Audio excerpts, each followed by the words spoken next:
My sister fabricated evidence of my affairs and I lost everything. But after 6 years, I, 45 meters, was married to my high school sweetheart Rachel, 45F. We have 4 daughters together: Lauren, 24F, Madison, 22F, Olivia, 21F, and Ashley, 18F. Our love story began in freshman year when we were both 14. I still remember the first time I saw her in our English class. She had dropped her books, and I helped her pick them up. It was like something out of a teen movie, but it was our reality. My parents, Robert, 68M, and Pamela, 66F, loved Rachel from the moment they met her. She was the daughter they never had. Even in those early dating years, Mom would invite her over for Sunday dinners and teach her our family recipes. Dad treated her like his own daughter, always giving us guided our relationship for decades. Each of my daughters holds special memories that make this separation even more painful. Lauren, our eldest, was my shadow in her early years. I remember spending countless weekends teaching her to ride a bike in the park near our house. She was determined to learn without training wheels, just like the older kids. When she finally succeeded, her proud smile lit up the entire neighborhood. Now she's a successful lawyer, just like she always dreamed of being. Madison, our creative soul, turned our garage into her art studio when she was 15. I helped her set it up, building easels and organizing her supplies. We spent an entire summer converting that space, and it became her sanctuary. She painted a family portrait that hung in our living room. It was her first major piece. I wonder if it's still there. Olivia's soccer games were the highlight of my weekends. I never missed a single one until I was forced to miss them all. I can still hear her excited voice when she called me at work to tell me about making the varsity team as a freshman. I was the one who taught her to play, spending hours in the backyard practicing penalty kicks. She always said I was her lucky charm at games. And Ashley, my tech-savvy youngest, she was my little coding buddy. We built her first computer together when she was just 10. She was so excited to learn programming that we'd stay up late into the night working on simple games. She had this idea for an app that would help kids learn math through puzzles. We were halfway through developing it when everything fell apart. The early years of our marriage were magical but challenging. When we found out Rachel was pregnant with Lauren during our senior year, we were terrified but excited. Instead of going straight to college, I took a job at a local manufacturing company while taking night classes. Rachel finished her degree part-time while raising Lauren. We lived in a tiny one-bedroom apartment, barely making ends meet, but we were happy. Those years taught us resilience and teamwork. But there was always one shadow over our happiness: my younger sister Jamie, 43F. The signs were there from the beginning, but I was too trusting to see them clearly. Even in high school, Jamie would find excuses to be around us. She'd offer to drive Rachel home when I had basketball practice, or she'd coincidentally show up at our favorite diner during our date nights. Jamie had a pattern of obsessive behavior that I now recognize. Before Rachel, she fixated on her middle school teacher, writing her letters and following her to the grocery store. Our parents brushed it off as a harmless crush. In high school, she became obsessed with a girl in her class, creating elaborate stories about their relationship when they had barely spoken. Again, it was dismissed as teenage drama. The first major red flag appeared when Rachel and I got engaged. Jamie didn't just disapprove, she went into a rage. She showed up at Rachel's workplace, causing a scene that almost got her fired. She was screaming about how they were meant to be together, how I had stolen her from Rachel. Rachel was terrified. She immediately told me everything, and that's when I first seriously considered cutting ties with Jamie. But my parents intervened. They convinced us that Jamie needed help, not rejection. We spent months in family therapy sessions. Jamie seemed to improve, apologized, and appeared to accept our relationship. She even gave a touching speech at our wedding, though I now wonder if it was all part of her long-term plan. Over the years, Jamie worked her way deeper into our lives. She got me a job at her company, positioned herself as the favorite aunt to our daughters, and became a constant presence at family gatherings. She was particularly close to Lauren and Madison, often buying them expensive gifts and taking them on special outings. I thought she was just being a good aunt, making up for her past behavior. Looking back, I can see how she systematically built trust with every member of my family. She helped my parents with their finances, assisted Rachel with her career networking, and was always there when anyone needed help. She created an image of herself as the reliable, stable sister, in contrast to my busy schedule and frequent business trips. The business trips were necessary for my career growth, but Jamie used them against me. She would tell Rachel things like, "Mike's always away, but I'm here if you need anything." She volunteered to help with home repairs and school events when I was traveling. At the time, I was grateful for her help. Now I see it was all part of her manipulation. 6 years ago, everything fell apart. I had been away on a week-long business trip to our company's West Coast office. It was a major project presentation that could lead to a promotion. I called Rachel every night, sharing every detail of my day, missing her and the girls terribly. I even had video calls with the girls, helping Ashley with her math homework remotely and listening to Madison's latest art project ideas. When I returned home, I found my entire family in our living room. Rachel and the girls were crying, and Jamie was there, looking solemn. The atmosphere was heavy with tension. Rachel looked at me with such hatred in her eyes, a look I'll never forget, and asked, "How could you do this to us?" Jamie had prepared her attack perfectly. She produced a folder containing what appeared to be irrefutable evidence of my infidelity. There were photos of me with another woman entering a hotel, intimate text messages, and even hotel receipts. She claimed the woman was a coworker who had confessed everything to her out of guilt. The photos were expertly edited. I later learned they were taken during legitimate business meetings and manipulated to look suspicious. The text messages were complete fabrications, but they included details about my work schedule and travel plans that only someone with inside knowledge could know. Jamie had used her position at our company to make everything look authentic. I tried desperately to defend myself, but Jamie had poisoned everyone against me long before I walked through that door. She had spent weeks dropping subtle hints to Rachel about my strange behavior. She had convinced my daughters that I was acting differently. She had even told my parents that she was worried about my choices. The next few hours were a nightmare that still haunts me. Lauren, who had always been my staunchest defender, threw her house key at me and screamed that she would never forgive me. Madison was sobbing so hard she could barely speak, but her words, "I hate you," came through clearly enough. Olivia, my athlete, the daughter who used to run to me after every soccer game, couldn't even look at me. And Ashley, only 12 at the time, clung to Rachel while asking, "Why did Daddy do this to us?" My parents' reaction was perhaps the most painful. Dad, who had always been proud of me, who had taught me everything about being a good husband and father, looked at me with complete disgust. He said words that still echo in my head, "No son of mine would do this to his family. If you had any decency left, you'd make this divorce quick and clean." I was kicked out that night with just a suitcase of clothes. The following weeks were a blur of desperate attempts to prove my innocence. I hired 3 different private investigators, spending nearly all my savings. The first PI spent weeks tracking down the alleged other woman, only to discover she had conveniently transferred to another state. The second investigator focused on the hotel receipts but couldn't prove they were forgeries despite finding some inconsistencies. The third PI actually got close to uncovering Jamie's manipulation but suddenly dropped the case without explanation. I later discovered Jamie had threatened his family. The divorce was quick and brutal. Rachel, devastated and angry, wanted nothing to do with me. My daughters blocked my number and social media. The only contact I had was through lawyers. Within 6 months, I lost everything: my family, my home, most of my friends, and even my job. Jamie had been methodically spreading rumors at work, suggesting I had a history of inappropriate relationships with coworkers. Although nothing was official, the stigma followed me, and clients started requesting not to work with me. I moved to a small apartment across town and started rebuilding my life from scratch. The loneliness was crushing. I would sit in my car outside my old house sometimes, just hoping to catch a glimpse of my daughters. Each missed milestone felt like a knife in my heart. Lauren's law school graduation, I watched from afar in the parking lot, unable to approach. Madison's first art exhibition, I sent an anonymous purchase of her favorite piece. Olivia's college soccer championships, I streamed them online, cheering alone in my apartment. Ashley's science fair victories, I read about them in the local paper. But nothing prepared me for the pain of Lauren's wedding.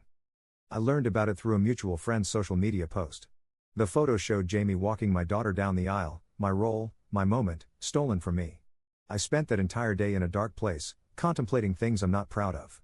That's when I adopted Max, my cat, from the local shelter. He needed someone as much as I did, and honestly, he saved my life more than once. Work became my only escape. I changed companies, moved to a different department, and threw myself into my career.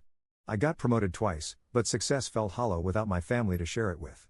The new company didn't know about my past, but I could never form close relationships with coworkers.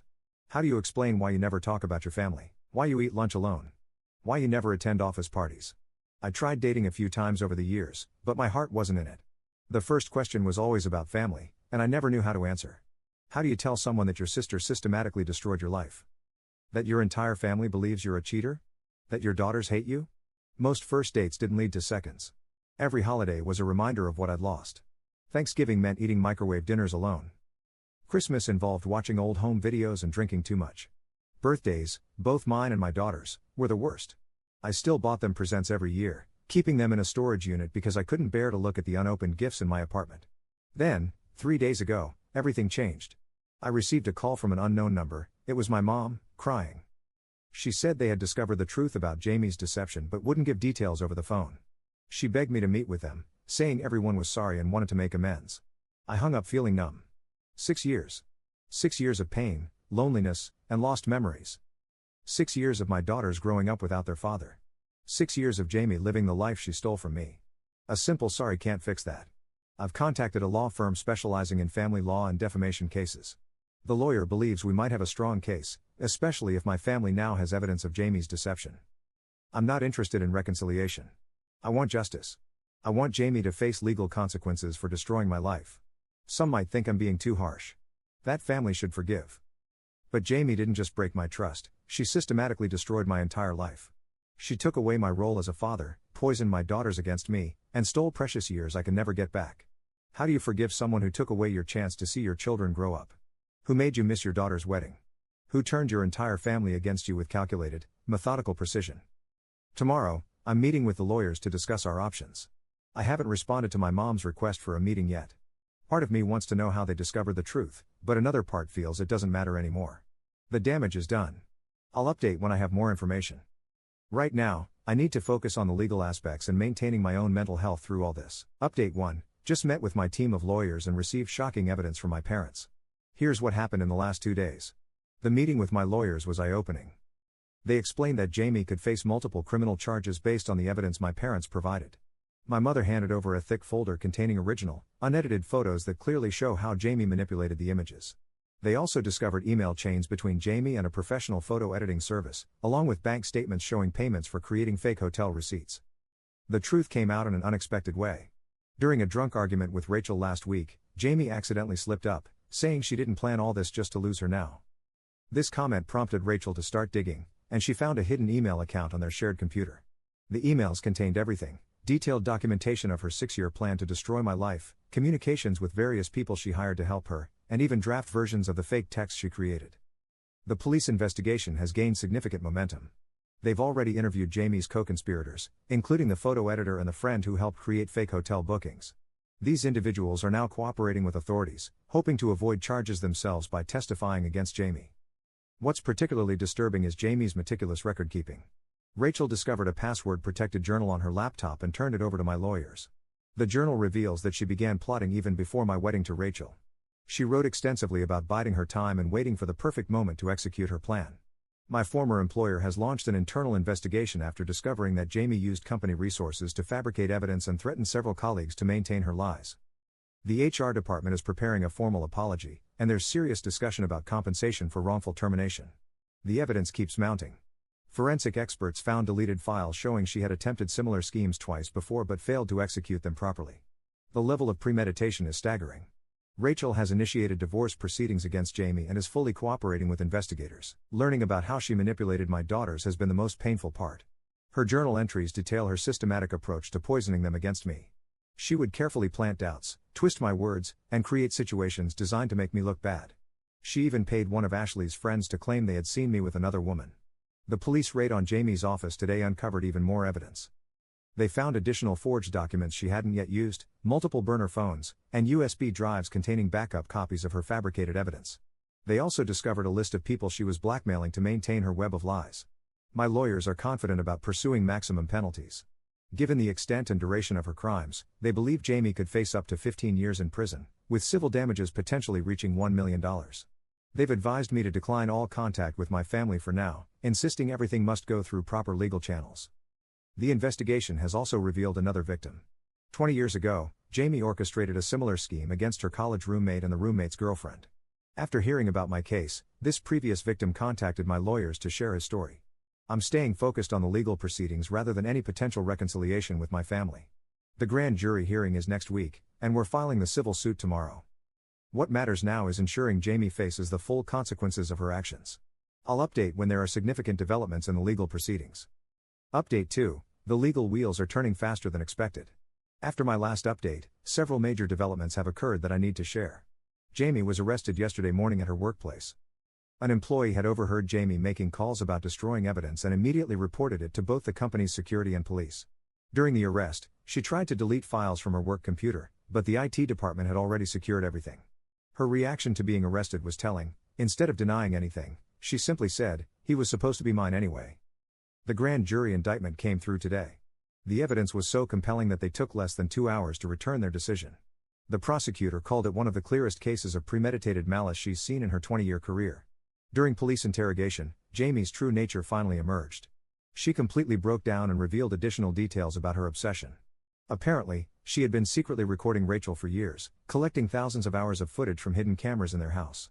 The police are treating this as a separate case of criminal surveillance. The company's internal investigation revealed something even more disturbing. Jamie had been embezzling money to fund her scheme. She set up fake vendor accounts and had been siphoning off company funds for years to pay for the various people she hired to help create the false evidence against me. The company is now pressing separate charges. My daughter's reactions to these revelations have been mixed. Lauren, being a lawyer herself, has been reviewing all the evidence. She called me today, our first direct conversation in 6 years. She couldn't speak through her tears at first.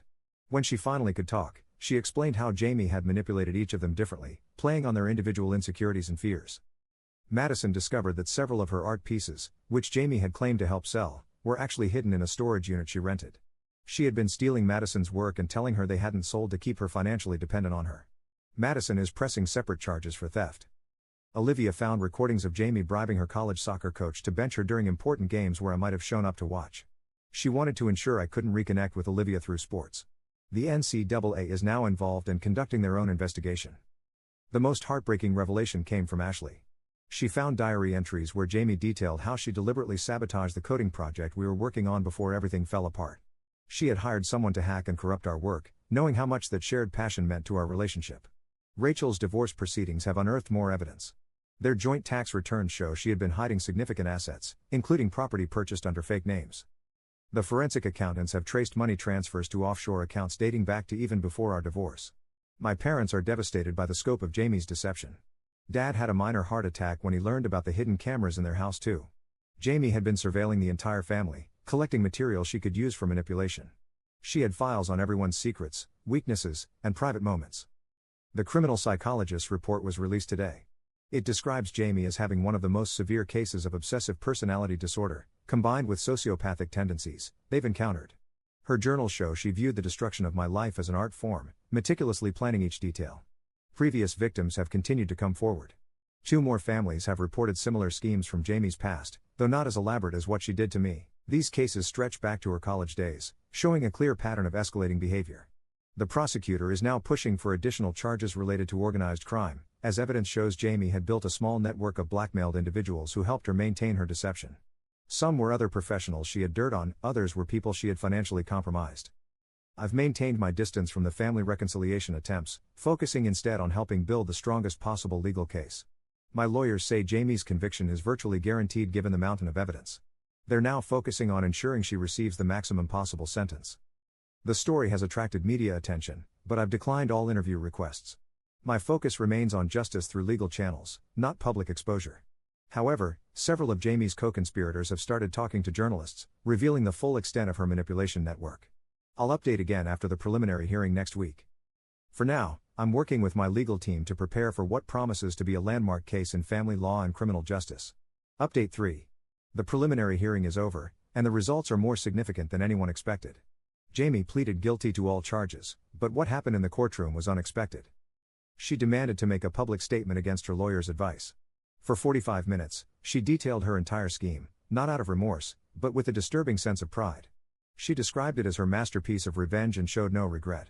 The judge's reaction was unprecedented. After hearing Jamie's statement, she abandoned the standard sentencing guidelines. Citing her pathological pride and clear intention to reoffend, the judge imposed the maximum sentence on every count, to run consecutively rather than concurrently. Jamie will serve 25 years in prison, with no possibility of parole for 18 years. During her statement, Jamie revealed new information about other victims. Beyond the cases we knew about, she had attempted similar schemes against 3 other families in different states. The FBI has opened an interstate investigation, suggesting her crimes might lead to federal charges. The most shocking revelation came from her offshore accounts. The forensic accountants discovered she had been running a consultation service for other obsessed individuals, teaching them how to destroy families and relationships. She had clients across multiple countries. Interpol is now involved. Rachel testified about finding a hidden room in their basement, filled with surveillance equipment and monitors. Jamie had been watching not just their house, but had installed cameras in my apartment, my office, and even my car. The technical expert who examined the setup said it was military-grade surveillance technology. My youngest daughter Ashley made a breakthrough in analyzing Jamie's computer systems. Using her coding skills, she uncovered encrypted files showing Jamie had been planning to expand her scheme. She had detailed files on my coworkers' families, preparing to destroy multiple relationships simultaneously if I ever got close to proving my innocence. The company's investigation led to a complete overhaul of their security systems. They discovered Jamie had compromised nearly every department through blackmail and manipulation. The CEO personally testified about finding evidence that Jamie had been selling corporate secrets to fund her elaborate schemes. Lauren, in her capacity as a lawyer, has been working with the prosecution to build cases for Jamie's other victims. She found a pattern stretching back to her high school days. Jamie had been practicing and perfecting her techniques for over 25 years. Her investigation revealed a network of enablers Jamie had cultivated throughout her life. Madison's art gallery held an exhibition titled Betrayal's Shadow, featuring works she created processing this trauma. During the opening, she publicly confronted several of Jamie's accomplices who attended, not knowing she would be there. Their confessions, captured on video, provided evidence for additional prosecutions. Olivia discovered Jamie had been stalking her college teammates, collecting compromising information to ensure their silence. She's now working with campus security nationwide to develop protocols preventing similar manipulation schemes in university athletics. The psychological impact on our family has led to an unexpected development. The case is being studied at several major universities as an example of long-term psychological manipulation. Research teams are analyzing Jamie's methods to develop better detection and prevention strategies for similar cases. My parents have started a support group for families affected by pathological liars and manipulators. Through this network, they've uncovered 5 more cases of Jamie's interference in other families' lives, some dating back decades. These revelations have led to the reopening of several cold cases involving suspicious family breakups. The judge ordered Jamie to pay $12 million in restitution, combining compensatory and punitive damages. The forensic accountants found she had amassed over $20 million through her consultation service and corporate espionage, all of which has been seized. Looking ahead, I've declined all offers of reconciliation for my family. The damage runs too deep, and the years lost can never be recovered. I'm focusing on helping build safeguards to prevent others from experiencing similar manipulation. Several state legislatures are now considering Jamie's law to impose harsher penalties for orchestrated family destruction. The story has drawn international attention, but I maintain my privacy. Instead, I'm working with cybersecurity experts to develop software detecting patterns of systematic familial manipulation. Ashley is leading the technical development, turning our tragedy into something that might help others. This will be my final update. Justice has been served, but some wounds never heal. I'm moving forward with my life, focusing on preventing others from experiencing what Jamie did to our family.